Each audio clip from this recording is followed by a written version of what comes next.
This program is sponsored by Thrill City, Hyderabad. నమస్తే, welcome to 4 Sides TV news blaze. నేను మీ సంపత్ కుమార్. ముందుగా bulletin headlines చూద్దాం. Ponguleti నివాసాల్లో ED సోదాలు, ఏకకాలంలో 16 చోట్ల తనిఖీలు.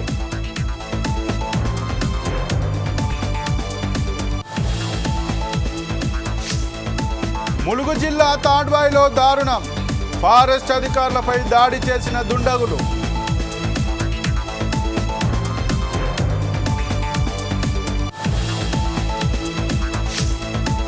హుజూర్ నగర్లో బంగారం పేరిట మోసం, నిందితులను అరెస్ట్ చేసిన పోలీసులు.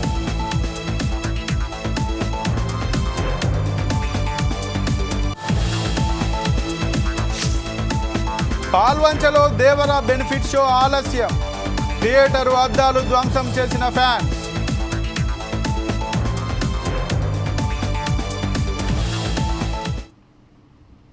తెలంగాణ మంత్రి పొంగులేటి శ్రీనివాసరెడ్డి నివాసాల్లో ఎన్ఫోర్స్మెంట్ డైరెక్టరేట్ అధికారులు సోదాలు నిర్వహిస్తున్నారు. ఢిల్లీ నుంచి వచ్చిన అధికారుల బృందం ఏకకాలంలో 16 చోట్ల తనిఖీలు చేస్తోంది. గత ఎన్నికల సమయంలోనూ ఆయన నివాసాల్లో అధికారులు సోదాలు చేపట్టారు. జూబ్లీహిల్స్లోని మంత్రి ఇంట్లో ఈడీ అధికారులు తనిఖీలు చేస్తున్నారు. హిమాయత్ సాగర్లో గల ఫామ్ హౌస్, పొంగులేటి శ్రీనివాసరెడ్డి కూతురు, బంధువుల ఇళ్లలో రైడ్స్ కొనసాగుతున్నాయి. పొంగులేటి శ్రీనివాసరెడ్డికి చెందిన రాఘవ కన్స్ట్రక్షన్స్ ఇన్ఫ్రా కార్యాలయాల్లో ఈడీ అధికారులు సోదాలు చేస్తున్నారు. కంపెనీ ఎండి, డైరెక్టర్ల నివాసాలు, కార్యాలయాల్లో 15 బృందాలు తనిఖీలు చేపట్టింది.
ఖమ్మంలో ఉన్న పొంగులేటి ఇంటిలో రైడ్స్ కొనసాగుతున్నాయి.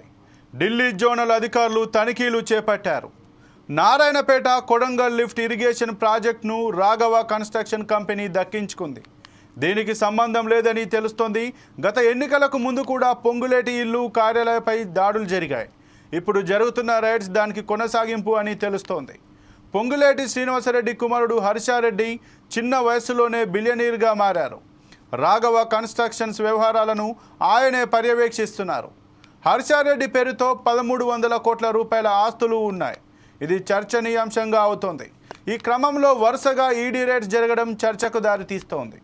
గతంలోనూ చెన్నై కస్టమ్స్ డిపార్ట్మెంట్ హర్షారెడ్డిని ఖరీదైన గడియారాల కొనుగోలు విషయంలో పలుమార్లు విచారణ చేశారు.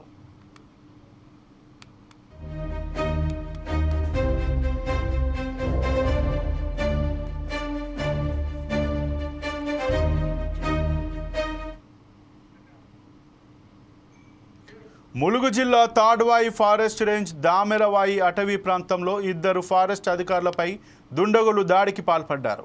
గురువారం రాత్రి 11:30 ప్రాంతంలో జేసీబీతో అక్రమంగా భూమిని చదును చేస్తూ చెట్లను నరికివేస్తున్నారు. దీన్ని గమనించిన FSO Vinod, forest beat officer Sharath Chandra, సుమన్ల టీం జేసీబీని అడ్డుకొని స్వాధీనం చేసుకున్నారు. అనంతరం తాడ్వాయి అటవీ కార్యాలయంకు తరలించారు. దీంతో జేసీబీ ఓనర్ గంటా సూరజ్ రెడ్డి మరో 2తో కలిసి అటవీ అధికారులపై విచక్షణారహితంగా ఇనుప రాడ్లతో దాడి చేశారు.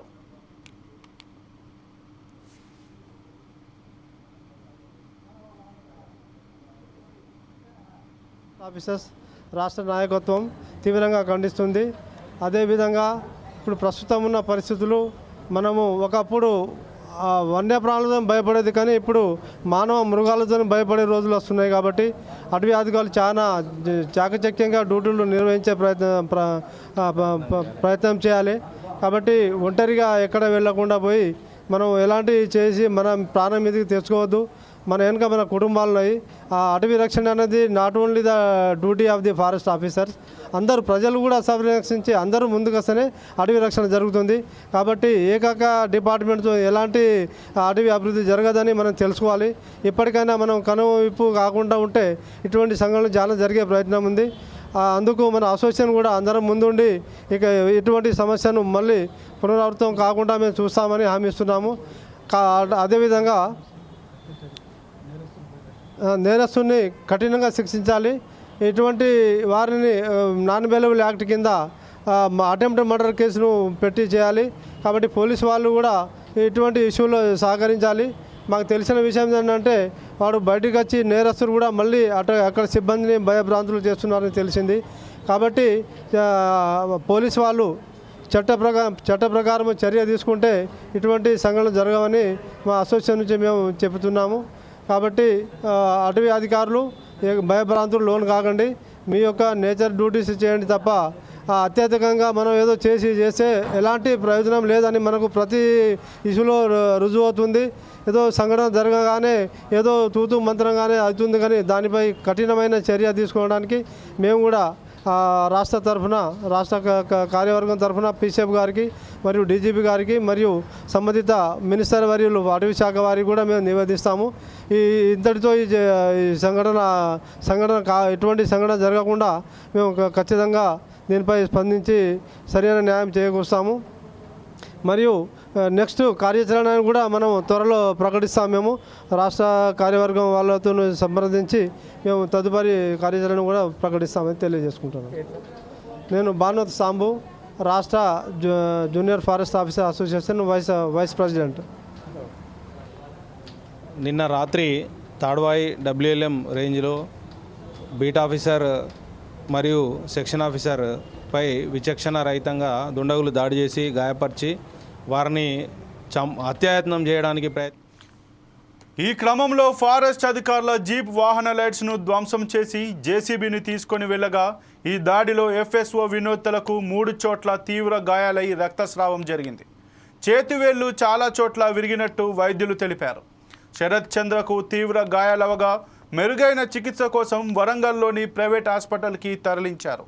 గురువారం రాత్రి సమయంలో తాడ్వాయి అటవీ శాఖ పరిధిలో ఫారెస్ట్ అధికారులపై జరిగిన దాడిని తీవ్రంగా ఖండిస్తూ దాడికి పాల్పడ్డ దుండగులను చట్టపరంగా కఠినంగా శిక్షించాలని ములుగు జిల్లా ఫారెస్ట్ ఆఫీసర్ అసోసియేషన్ ప్రకటించింది.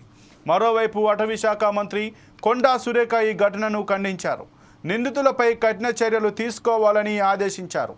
మరోసారి ఇలాంటి ఘటనలు పునరావృతం కాకుండా ఉండేలా చర్యలు తీసుకోవాలని అధికారులకు సూచించారు.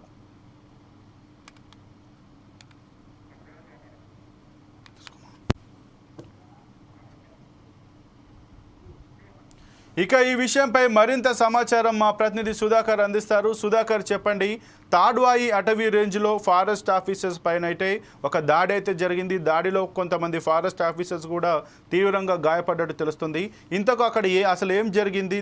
దాడి కారకులు ఎవరు? ప్రస్తుతం ఆఫీసర్ల పరిస్థితి ఎలా ఉంది? Thank you Sampath. నిన్న రాత్రి 11:12 సమయంలో అటవీ శాఖ అధికారికి సమాచారం జరిగింది.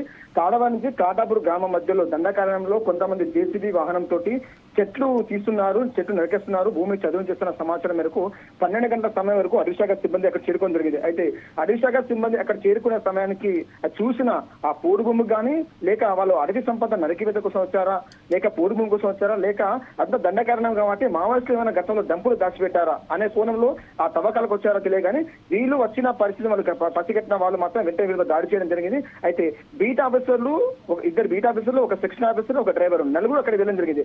రాత్రి 12 గంటల సమయంలో కాబట్టి అక్కడ ఉన్న వ్యక్తులు ముగ్గురు ఒకటేసారి వీళ్ళ మీద జాకీ రాడ్స్ తోటి వీళ్ళని దాడి చేయడం జరిగింది. ఈ దాడిలో ఇద్దరు బీట్ ఆఫీసర్లకు తీవ్ర గాయాలయ్యాయి. అందులో ఒకరి పరిస్థితి విషమంగా ఉంది. అయితే వీరిద్దరికి తీవ్ర గాయాలం కదా వెంటనే అక్కడి నుంచి వాళ్ళు తాడవైకి రావడం జరిగింది. ఆ నుంచి మెరుగైన వైద్య కోసం ములుగు వచ్చిన తర్వాత ఇక్కడ పరిస్థితి విషమంగా ఉంది. ఖచ్చితంగా మెరుగైన వైద్య కోసం వరంగల్ తరలించాలని చెప్పడం జరిగింది. వరంగల్లోనే ఓ ప్రైవేట్ ఆసుపత్రి చికిత్స జరుగుతుంది. ఏదేమైనా చూసుకోవచ్చు మాత్రం ఈ మధ్య కాలంలో అంటే గత సంవత్సరం వచ్చేసి తాడవాయి భద్రాద్రి కొత్తగూడెం జిల్లాలో కూడా ఒక రేంజ్ ఆఫీసర్ ని ఇట్లా వేదగాలు కొంత చెప్పడం జరిగింది. ఈ సంఘటన మరొక ముందే ఒక సంవత్సర కాలంలోనే అది కూడా ములుగు జిల్లా పరిస్థితికి సుమారు 40 కిలోమీటర్లు ఉన్న తాడవాయి మండల కేంద్రంలో ఇటువంటి సంఘటన నెలకొంది. ఏదేమైనా అనుకోవచ్చు అటవీ శాఖ మంత్రిగా ఉమ్మడి వరంగల్ జిల్లాలో కొనసాగుతున్న కొండా సురేఖ ఉన్న జిల్లాలో ఇటువంటి సంఘటన నెలకొంది. ఇది చాలా కొత్తగా అనుకోవచ్చు. ఎందుకంటే మాత్రం ఎక్కడ చూసుకోవచ్చు అటవీ సంపద నుంచి వెళ్ళి అంటే మామూలు చీపురు పిల్లలు తీసుకెళ్తే కేసు అంటారు. అటువంటిది దండకారణంలో అర్ధరాత్రి 12 గంటలకు చెట్లు నరకడము, అది కూడా అడ్డుకోవడానికి వెళ్ళిన అటవీ శాఖ అధికారుల మాత్రం అక్కడ ఉన్న లోకల్ వాళ్ళు అంటే ముగ్గురు వ్యక్తులు ఆ ఇద్దరి బీట్ ఆఫీసులను దాడి చేయడము, అంతేకాకుండా సెక్షన్ ఆఫీసర్ దాడి చేయడం జరిగింది. ఈ సంఘటన మాత్రం ఇద్దరి బీట్ ఆఫీసర్ తీవ్ర గాయాలను కోసం. అయితే సుధాకర్, అటవీ అధికారులు ఏదైతే జేసీబీని కస్టడీకి తీసుకొని తరలించే తరుణంలో వాళ్ళపైన దాడి చేసినట్టుగా తెలుస్తుంది. వీళ్ళు కావాలని జేసీబీని తీసుకోవడానికే దాడి చేశారా, లేదంటే కావాలని ఉద్దేశపూర్వకంగానే వీళ్ళపైన దాడి చేశారా?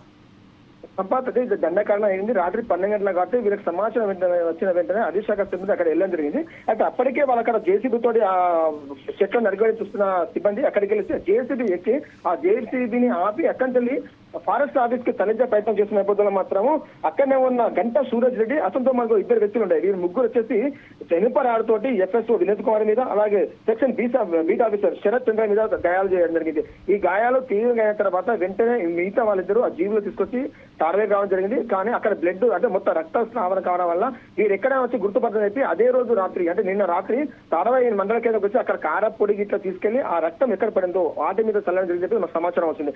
ఏదైనా మాత్రం దండకారణ్యంలో గతంలో కూడా కొన్ని ప్రాంతాలలో మొదటి పోరు భూముల కోసం కానీ కలప స్మగ్లర్స్, అంతేకాకుండా దండకారణంలో మావోయిస్ట్ దంపుల కోసం కానీ ఇటువంటి తవ్వకాలు చాలా జరుగుతూనే ఉన్నాయి. జేసీబీలు ఈ తాడవై ఫారెస్ట్ మాత్రం ఎన్నోసార్లు వెళ్ళడం జరిగింది. కానీ రాత్రి వచ్చిన సమాచారం మాత్రం అటవీ శాఖ అధికారులకు ఖచ్చితంగా ఇన్ఫర్మేషన్ అవ్వడం జరిగింది.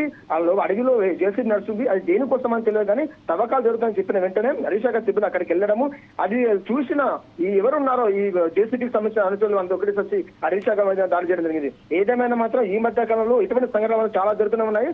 దీన్ని మాత్రం ములుగు జిల్లా అటవీ శాఖ సిబ్బంది తీవ్రంగా ఖండిస్తుంది. ప్రాణాలను తెగించి అడవి సంపదను కాపాడడం కోసం మేము వెళ్తుంటే మా ప్రాణాలకే హాని వస్తుంది తప్ప ఏ ఒక్క లాభం చేయడానికి మాత్రం అధికారులు చెప్తున్నారు. అయితే సుధాకర్, ఇప్పుడు ఈ దాడికి పాల్పడినటువంటి నిందితులను పోలీసులు అరెస్ట్ చేశారా? అరెస్ట్ చేస్తే ఆ నిందితులు ఏమని చెప్తున్నారు? ఈ ఘటనపైన వాళ్ళు ఎలా స్పందిస్తున్నారు? రాత్రి ఈ సంఘటన జరిగిన వెంటనే తాడవాయి రేంజ్ ఆఫీసర్ వచ్చేసి సదరు పోలీస్ స్టేషన్ లో ఎస్ఐ శ్రీకాంత్ రెడ్డికి ఫిర్యాదు చేయడం జరిగింది. ఫిర్యాదు చేసిన తర్వాత వీరి కోసం పోలీసులు గాలింపు చర్యలు చేస్తున్నారు.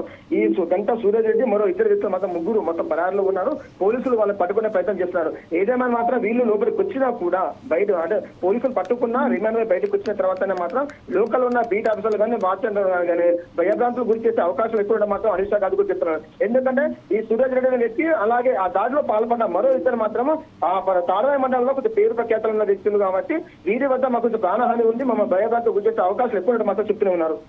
Okay, thank you Sudhakar.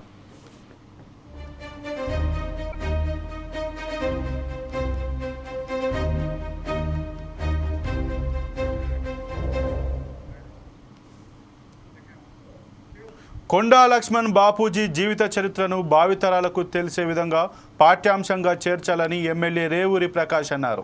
మలిదశ తెలంగాణ ఉద్యమ స్ఫూర్తి ప్రదాతల్లో బాపూజీ ఒకరని ఎమ్మెల్యే తెలిపారు. కొండా లక్ష్మణ్ బాపూజీ జయంతి సందర్భంగా పరకాల బస్సు డిపో సర్కిల్ వద్ద ఆయన విగ్రహానికి ఎమ్మెల్యే పూలమాల వేసి నివాళులర్పించారు.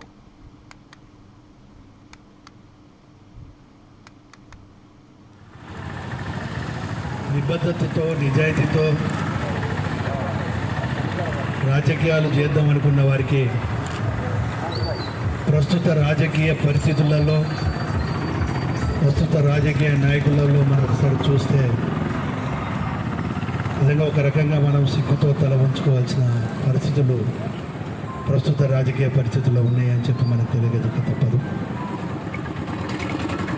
చాలామంది జాతీయ నాయకుల గురించి మాట్లాడతాం, వారి సేవను మనం కాదనడం లేదు. కానీ తెలంగాణ ప్రాంత బిడ్డగా ఎలాంటి ప్రచారానికి,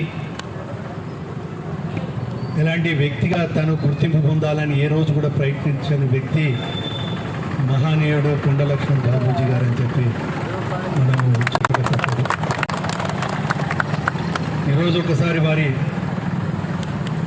చరిత్ర చూస్తే, ఇప్పుడు ఒకసారి ఎమ్మెల్యే అయిన వాళ్ళకే తల మెడలు అటు ఇటు తిరిగాయి.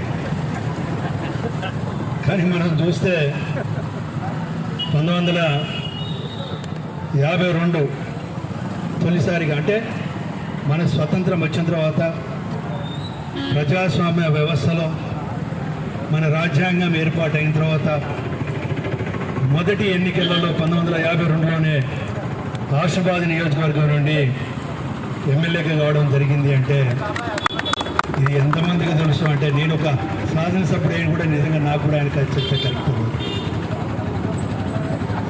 అంటే ఎలాంటి ఎక్స్పోజింగ్కు, ఎలాంటి వ్యక్తిగత గుర్తింపుకు ఆయన ప్రాధాన్యత ఇవ్వలేదు అని అంటే ఈరోజు మనం గుర్తించవలసిన అవసరం ఉంది.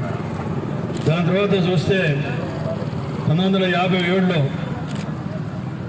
ఇప్పుడున్న భువనగిరి, అప్పుడు భోగిగిరి అక్కడ తక్కువ ధరకు బంగారు బిస్కెట్లు ఇప్పిస్తానని చెప్పి 7 లక్షల రూపాయలను తీసుకొని పారిపోయిన వ్యక్తులను పోలీసులు అరెస్ట్ చేశారు. ఈ ముఠాకు సంబంధించిన 5 సభ్యులను అదుపులోకి తీసుకున్నారు. వ్యాపారంలో నష్టం రావడంతో ఈ మోసాలకు తెరలేపారని కోదాడ డీఎస్పీ శ్రీధర్ రెడ్డి తెలిపారు. నిందితుల వద్ద నుంచి 7 లక్షల నగదు, 2 మోటార్ సైకిళ్లు, 1 ఆటో, 9 సెల్ ఫోన్లు స్వాధీనం చేసుకొని నిందితులు 5గురిని కోర్టుకు రిమాండ్ చేసినట్లు డీఎస్పీ పేర్కొన్నారు.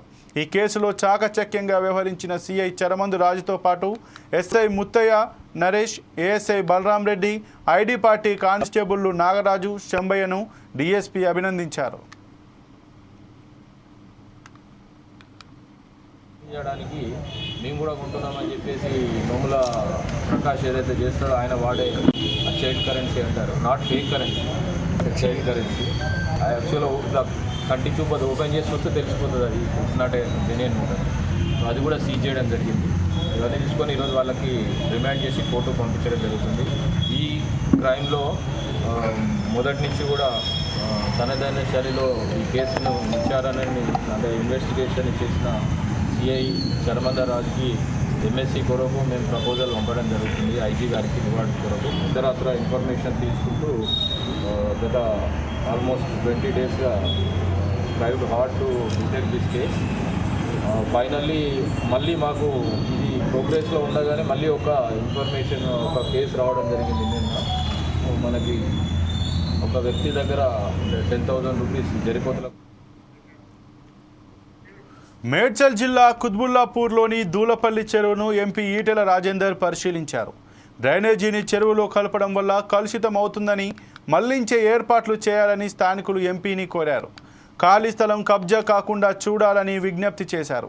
దీనిపై చర్యలు తీసుకుంటానని ఎంపీ హామీ ఇచ్చారు.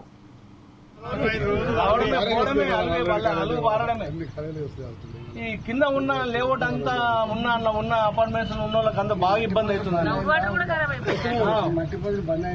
బంద్ కాలేదు, కంటిన్యూ పోస్తూనే ఉంటాం. అవతల కూడా పోస్తారు ఆయన ఒకటే అంటున్నాడు, ఏమన్నా డ్రైనేజ్ వాటర్ డైవర్ట్ చేయండి, నేను మట్టిపోయా.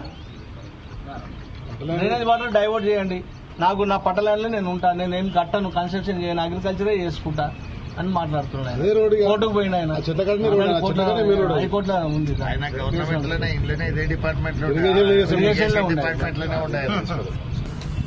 శ్మశాన వాటికి రాకపోయింది అప్పట్లో. అక్కడ మట్టి పోసి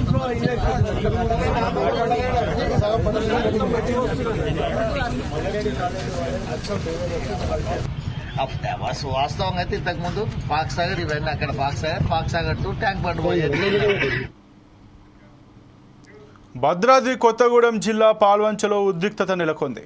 వెంకటేశ్వర థియేటర్లో బెనిఫిట్ షో ఆలస్యమైందని ఫ్యాన్స్ ఆగ్రహం వ్యక్తం చేశారు. థియేటర్ అద్దాలు పగలగొట్టి నానా హంగామా సృష్టించారు.